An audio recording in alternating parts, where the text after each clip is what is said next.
Hello everyone, welcome in my channel lion heart कीन learner. आज हम करेंगे NCERT science class 10th chapter number 8, how do organism reproduce. Read and explain all the questions and answer one by one. आज हम इसके question answer एक एक करके सभी क्वेश्चन आंसर करेंगे।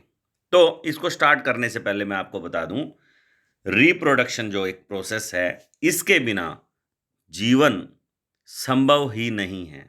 मीन्स अगर रिप्रोडक्शन प्रोसेस है तो जीवन में कंटिन्यूटी है। मीन्स अर्थ पे लाइफ कंटिन्यू रहेगी, अदरवाइज कंटिन्यूटी ब्रेक डाउन हो जाएगी और अर्थ से जीवन खत्म हो जाएगा।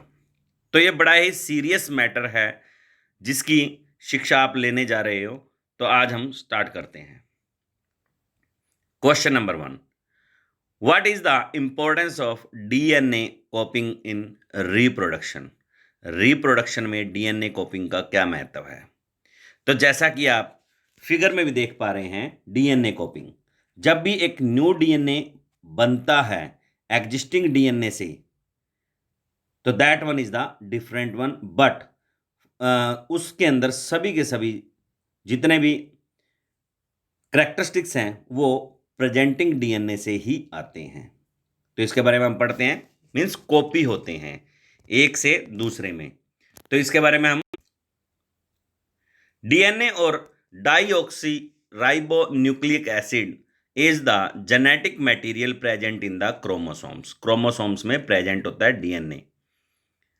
It is responsible for the body design of an organism. Organism के बॉडी डिजाइन के लिए उत्तरदायी रहता है। Hence, DNA copying is very important for reproduction. इसीलिए डीएनए कॉपिंग बहुत जरूरी तथ्य है प्रजनन के दौरान। During reproduction, additional copies of DNA are made so that each new daughter cell formed has its own DNA. However, during DNA copying, some minor alterations occurs. This results in bringing variation in the long run.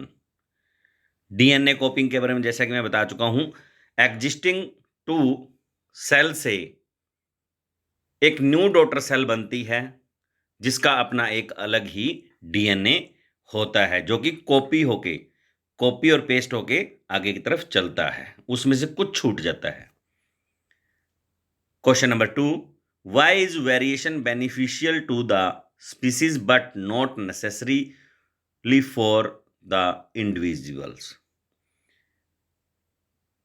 Variation का मतलब एक ही species में अलग अलग तरह का variation, जैसे कि आप देख पा रहे हैं डॉगीज में अलग अलग तरह का वेरिएशन है, बट है क्या ये? डॉगीज सारे के सारे। तो answer, organisms are normally adapted to live in a particular kind of niche. In case of alteration in the ecological condition of the niche, the organism would not be able to survive. Only the variant of the organisms resistant to changes would survive and grow further. Thus, variation is beneficial but not necessarily for the individual. Means change आ सकता है, लेकिन ये जरूरी नहीं है कि वो सही हो, या सही हो सकता है तो ये जरूरी नहीं कि उसमें चेंज आना जरूरी है। Means in case of alteration in the ecological condition of the niche, ये एक प्रकार का बदलाव है उसके अंतर्गत आने वाले, नीचे आने वाले कंडीशंस के दौरान, के अकॉर्डिंग भी कह सकते हैं हम लोग। Now next question number 3, why is DNA copying an essential part of the process of reproduction? DNA copying बहुत जरूरी पार्ट है रिप्रोडक्शन प्रोसेस का। Answer, DNA copying is essential for inheritance of features from parent to the next generation. Yes, very important part है, क्योंकि एक generation से दूसरी generation में क्या जाते हैं, इनहेरिटेंसी मीन्स सारे के सारे गुण ट्रांसफर होते हैं by the DNA कॉपिंग। That is why it is very essential. Now question number 4, can you think of reasons why more complex organisms cannot give rise to new individuals through regeneration? Means क्या आप सोच सकते हैं या कोई reason है इस चीज का कि कोई more complex organism can not give rise to new individual through regeneration? Answer, the body of complex organisms consist of several organ systems which perform specific functions. B.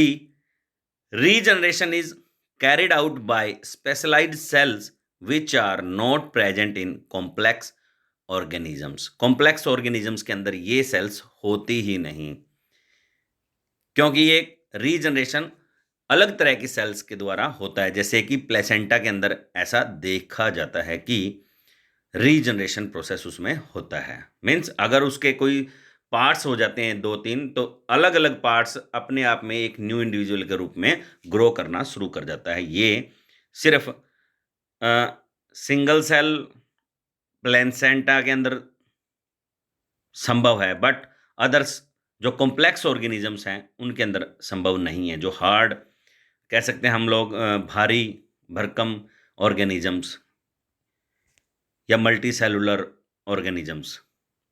Now question number 5, how does binary fusion differ from multiple fusion? आप देख सकते हैं diagram के अंदर भी दिखाया गया है, this is the binary fusion और मल्टीपल फ्यूजन। इसमें काफी सारे क्या बनते हैं, सिस्ट बनते हैं, और काफी सारी इसमें क्या है, सेल्स न्यू यंग वंस के रूप में आपके सामने आ जाएंगी मल्टीपल फ्यूजन में। लेकिन बाइनरी फ्यूजन, जो सिंपल बाइनरी फ्यूजन होता है, उसमें क्या होता है, 2 डॉटर सेल ही बन पाती हैं। सो थोड़ा सा पढ़ते हैं इसके बारे में। Binary fusion, in this process of reproduction the cytoplasm of an parent cell divides equally along with the division of nucleus to form 2 daughter cell। मैंने बताया था अभी आपको। मल्टीपल फ्यूजन में आता है, in this process of reproduction many daughter cells are formed by the division of parent cell. Parent cell से काफी सारी मल्टीपल सेल्स बनती हैं। सेकेंड बाइनरी फ्यूजन में amoeba and bacteria divides by this process, but multiple fusion में plasmodium divides by this process. Now question number 6, why is vegetative propagation practiced for growing some types of plants? Answer, vegetative propagation is the only method of reproduction of such plants which do not form viable seeds. It allows the plants to grow quickly. It takes less time to produce fruits or other beneficial plants produce. Means vegetative propagation एक क्या है कि plant के vegetative parts जैसे कि leaf, root, stems, vegetative parts, इनके द्वारा होता है। जिन प्लांट्स के अंदर सीड्स नहीं बनते, मैक्सिमम वो प्लांट्स ही वेजिटेटिव प्रोपोगेशन के द्वारा क्विकली ग्रो करते हैं और जल्दी से हमें उसके फ्रूट्स और बेनिफिट्स मिलना शुरू हो जाते हैं। Now question number 7, how is the process of pollination differ from fertilisation? Pollination, जिसके द्वारा पोलन ग्रेन्स एंथर यानी कि स्टेमन पार्ट से स्टिग्मा पार्ट पर जाते हैं। मीन्स पोलन ग्रेन्स मूव करके स्टिग्मा पर पहुंचते हैं, this is the pollination. This process is called pollination. ये 2 प्रकार का है, सेल्फ पोलिनेशन जो सेम में होता है, एक है क्रॉस पोलिनेशन जो एक से दूसरे फ्लावर में ये होता है, that one is the cross pollination. So अब मैं आपको बताना चाहूंगा फर्टिलाइजेशन। फर्टिलाइजेशन एक प्रोसेस है जिसमें पोलन ग्रेन्स एंथर से स्टिग्मा पे जाते हैं, लेकिन स्टिग्मा पे जाने के बाद पोलन ट्यूब के द्वारा वो प्लांट की ओविडक्ट या पोलन ट्यूब के द्वारा कहां पहुंच जाते हैं, इन द ओवरी पार्ट में, और वहां पर वो आपस में जाइगो आपस में फ्यूज होकर जाइगोट बनाते हैं, और जाइगोट जो होता है वो बाद में किसमें, एम्ब्रियो और सीड में कन्वर्ट हो जाता है, जिससे कि आगे की तरफ सीडलिंग की जाती है। This is the process of fertilisation in plants. Maximum आप समझ ही गए होंगे कि फर्टिलाइजेशन और pollination is different methods. Answer के बारे में बताएंगे आपको। Pollination is the physical process of transfer of pollen grain from anther to the stigma of the same flower and another flower of the same species, whereas fertilization is a biological process in which fusion of male and female gametes takes place, जैसा कि मैंने आपको अभी थोड़ी देर पहले बताया है। Next question number 8, what is the role of the seminal vesicles and the prostate glands? इनका क्या रोल है? Answer, the prostate glands makes the medium of semen alkaline as sperms require an alkaline medium to thrive. The seminal vesicle adds fluid content to the semen. semen के अंदर fluid content के द्वारा इसको एक गति प्रदान करता है। That one is the seminal vesicles. Next, question number 9. What are the changes seen in girls at the time of puberty? Puberty के टाइम पे कौन कौन से चेंज देखने को मिलते हैं गर्ल्स में? Answer, some of the changes seen in girls at the time of puberty are, first, the breasts enlarge in size, breast का साइज बढ़ जाता है। द हिप्स एक्यूमुलेट फैट, थोड़ा सा बड़ा हो जाता है। Hairs grows in the armpits and pubic areas, hairs grow होते हैं आर्मपिट्स में और प्यूबिक एरियाज में। द वॉइस बिकम थिन, बहुत पतली हो जाती है, मीन्स मेंस्ट्रुएशन साइकिल स्टार्ट हो जाता है गर्ल्स में इस एज में। Now question number 10, how does the embryo get nourishment inside the mother's body? किस प्रकार से एम्ब्रियो को फीडिंग होती है मदर्स बॉडी के अंदर, किस प्रकार से एम्ब्रियो को खाना, या हम कह सकते हैं किस प्रकार से एम्ब्रियो ग्रो करता है by the nourishment? Answer, the embryo gets nourishment through placenta, placenta के द्वारा नरिशमेंट किया जाता है। It is a cluster of tissues embodied in the uterine wall of the mother's body, mother's body के अंदर uterine wall के साथ जो लगा होता है क्लस्टर, उसको प्लेसेंटा के द्वारा नरिशमेंट दिया जाता है embryo. Question number 11, if a woman is using A copper T, will it help in protecting her from sexually transmitted disease? क्या ये किसी डिजीज से बचाती है, सेक्सुअली ट्रांसमिटेड डिजीज से? ऐसा नहीं हो सकता। Answer number 11, no, because the copper T just hampers the process of implantation of embryo in the uterine wall, uterine wall के साथ जो एम्ब्रो एम्बॉडीड होता है, लगता है जाके, उसको ये रोकती है copper T, but not provides protection against sexually transmitted disease. किसी भी प्रकार की डिजीज से कोई प्रोटेक्शन नहीं देती copper T. Now question number 12, how will an organism be benefited if it reproduce through spores? किस प्रकार से बेनिफिटेड, लाभप्रद हो सकता है ऑर्गेनिज्म अगर वो स्पोर्स के द्वारा रिप्रोड्यूस होता है? तो answer, there are several advantages if the organism reproduce by spores. Spores के द्वारा कोई भी ऑर्गेनिज्म रिप्रोड्यूस होता है तो काफ़ी सारे लाभ होते हैं, जैसे there are large number of spores formed from one sporangium, means एक स्पोर से बहुत सारे स्पोर फॉर्मेशन किए जा सकते हैं। The spores can remain in dormant state till the favourable conditions are available, और स्पोर्स को रखा जा सकता है काफ़ी लंबे समय के लिए, जब तक उसको फेवरेबल कंडीशन ना दें। जैसे ही फेवरेबल कंडीशन मिलेंगी तो वो क्या है, बेबी प्लांट और बेबी बनना शुरू हो जाता है, आगे एम्ब्रियो बनना शुरू हो जाता है, that. Next, the spores have thick covering called cyst. एक थिक कवरिंग होती है इसके ऊपर जिसे सिस्ट बोलते हैं, which helps them to survive in unfavourable conditions, जो इसको अनफेवरेबल कंडीशन में भी जीवित रखती है स्पोर्स को। The spores are very light and can spread easily through water, air और थ्रू द एनिमल्स। ये बहुत ज़्यादा हल्के होते हैं, जो पानी, हवा और एनिमल्स के द्वारा स्प्रेड किए जा सकते हैं easily. Now chapter and questions means जो एक्सरसाइज के अंदर लास्ट में होते हैं चैप्टर में, वो क्वेश्चंस हैं। Question number 1, asexual reproduction take place through budding in, options are A amoeba, B yeast, C plasmodium, D leishmania and answer B yeast. Now question number 2, which of the following is not a part of the female reproductive system in human being? A ovary, B uterus, C vas difference, D fallopian tube। Answer है vas difference। Question number 3, the anther contains, anther के अंदर होता है A sepals, B ovules, C carpel, D pollen grains. Answer है D pollen grains. Pollen grains होते हैं anther के अंदर।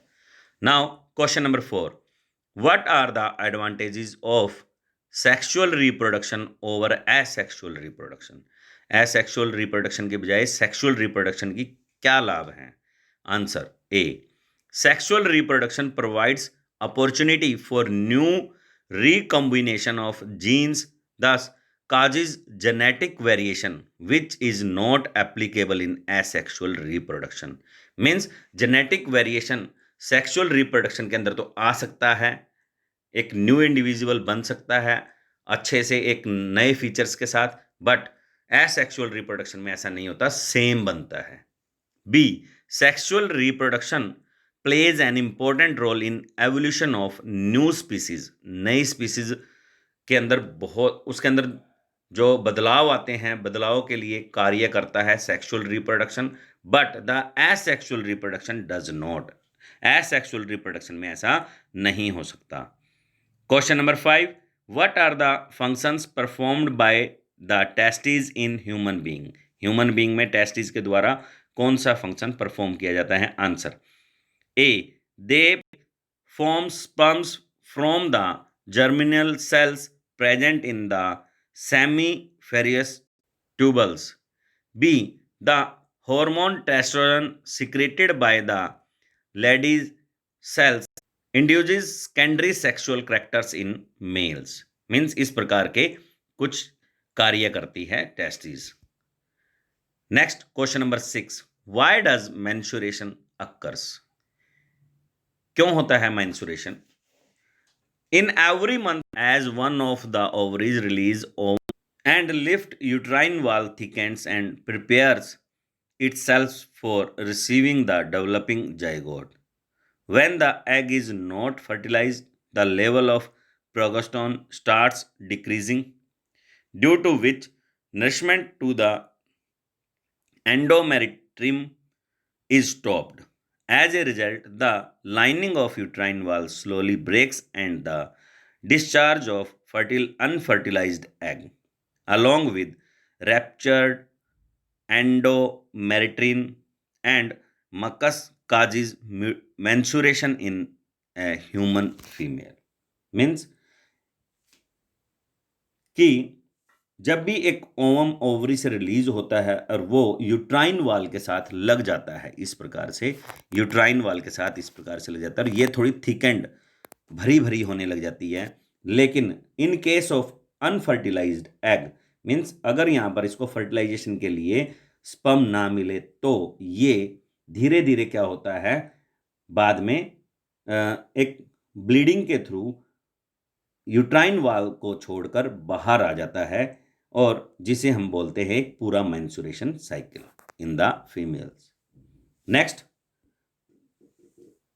Question number 7, draw a level diagram of longitudinal section of a flower.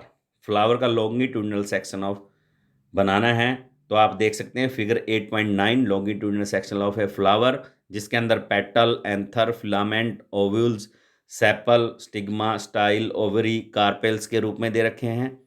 और आप इसी को दोबारा से भी देख सकते हैं अच्छे से बने हुए डायग्राम में, जिसमें कलर ऑलरेडी प्रेजेंट हैं।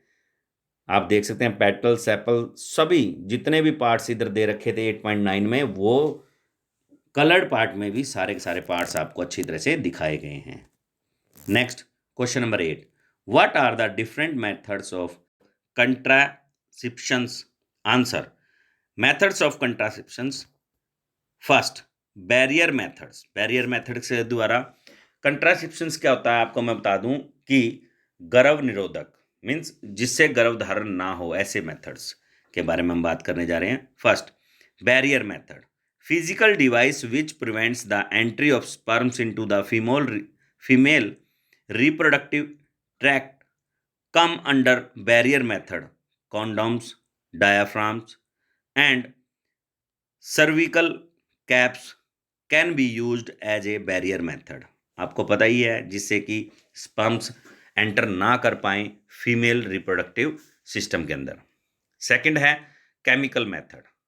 इन these methods specific drugs are used by the females to avoid pregnancy. Pregnancy को अवॉइड करने के लिए फीमेल्स अलग अलग प्रकार की दवाइयाँ लेती हैं। These drugs can change the hormonal balance of the body so that eggs are not released and fertilisation does not occurs. Means इन दवाइयों के कारण हार्मोनल बैलेंस और बॉडी के कारण एग्स रिलीज नहीं हो पाता जल्दी से और फर्टिलाइजेशन नहीं हो पाती। These drugs are taken orally as pills and therefore called oral contraceptive drugs. इसका नेक्स्ट मेथड है IUCDS, intra uterine contraceptive devices. Lippes, loop और copper T are contraceptive device which are placed inside the uterus to prevent implantation of the embryo. Embryo का implantation को रोक देता है copper T. Next surgical methods. Vasectomy in males and tubectomy in females are surgical methods of population control. Means वसेक्टमी means नसबंदी इन males or tubectomy nasbandi in females. So first, in males a small portion of vas deferens is surgically removed and the cut ends are tied to prevent the transfer of sperm. This is called vasectomy. Means males में जो vas deferens की जो अपनी एक नस है उसको क्या करते हैं, सर्जिकली उसको कट आउट करके उसके एंड को टाई कर दिया जाता है, बांध दिया जाता है। और इस प्रकार से क्या है, वहाँ से जितने स्पर्म हैं ट्रांसफ़र नहीं हो पाते दूसरी जगह पे, जिससे क्या है प्रेगनेंसी कंसीव नहीं होती। तो this is the method is वसेक्टमी। Next, in females a small portion of the fallopian tube is surgically removed and cut and are tied to prevent the passage of egg in the uterus. और fallopian tube का females में उसको remove कर दिया जाता है और जो उसका लास्ट एंड है उसको बांध दिया जाता है किसी भी तरीके से, और जिससे क्या है एग यूट्रस की तरफ नहीं आता। This is called tubectomy. Question number 9. How are the modes for reproduction different in unicellular and multicellular organisms? किस प्रकार से अलग अलग है modes of? Answer. The unicellular organism reproduce generally by asexual reproduction. Asexual reproduction के द्वारा करते हैं ये, तो like budding, binary and multi-fusions. However, some unicellular forms also exhibit primitive types of sexual reproduction like conjunction found in some types of bacteria, bacteria के अंदर ये कुछ थोड़ा बहुत पाया जाता है कि सेक्सुअली रिप्रोडक्शन करते हैं, अदरवाइज यूनिसेलुलर एसेक्सुअली रिप्रोड्यूस होते हैं, बाइनरी फ्यूजन से, बडिंग से, tissue culture etcetera etcetera. The multicellular organism have a complex body structure and reproduce sexually by the distinct sexual body parts. However, some lower multicellular organisms such as Hydra reproduces sexually in poor feeding conditions. Actual में क्या है, multi cellular जो organism है हम जैसे, और हमसे बड़े और हमसे छोटे भी हैं, ये सभी कॉम्प्लेक्स बॉडी होती है इनकी, सो ये सेक्सुअली रिप्रोड्यूस करते हैं. Next question number 10. How does reproduction help in providing stability to population of species? Answer. Every species has to struggle for its existence. अपने होने के लिए स्ट्रगल करती है हर species. A large number of population of particular species is removed by the predators or by the unfavorable environmental conditions. Means एक large number of species की जो population है उसको अगर ख़त्म करना है किसी प्रेडेटर्स के द्वारा या फिर अनफेवरेबल इन्वायरमेंटल कंडीशन के द्वारा. Reproduction is the only way to replenish the lost section of the population. और एक रिप्रोडक्शन ही एक ऐसा भाग है जिसके द्वारा हम लोग क्या कर सकते हैं, इनको रीप्लेनिश मीन्स दोबारा से इनकी पॉपुलेशन को बढ़ा सकते हैं. If the organism of species do not reproduce, अगर उसके ऑर्गेनिजम्स स्पीसीज के रिप्रोड्यूस नहीं करेंगे, their species will fall to exist, और उनकी जो स्पीसीज है वो बहुत कम समय के लिए एग्जिस्ट कर पाएगी. Next question number 11. What would be the reason for adopting contraceptive method? Answer. Contraceptive methods are adopted to, क्यों अपनाने चाहिए? First, prevent unwanted conception, means unwanted गर्भधारण से बचने के लिए. Next, B, have sufficient gap between the successive birth, और एक से दूसरे बच्चे के बीच में सही डिफरेंस रखने के लिए, मीन्स गैप रखने के लिए. ये ना हो एक आया तो दूसरा उसके साथ ही, तीसरा उसके साथ ही, एक साल बाद आ रहे हैं, तो इसमें क्या है, उन्हें उनका पालन पोषण करने में हमें दिक्कत आ सकती है. इसलिए क्या है, कुछ समय बाद दूसरा आना चाहिए, तो उसके लिए भी क्या है, कंट्रासेप्टिव मेथड्स जरूरी हैं. Now thanks for watching video. देख सकते हैं आप किस प्रकार से सेक्सुअल रिप्रोडक्शन होता है, और एसेक्सुअली तो आपको मैंने बता ही दिया है. So have a good day. Okay.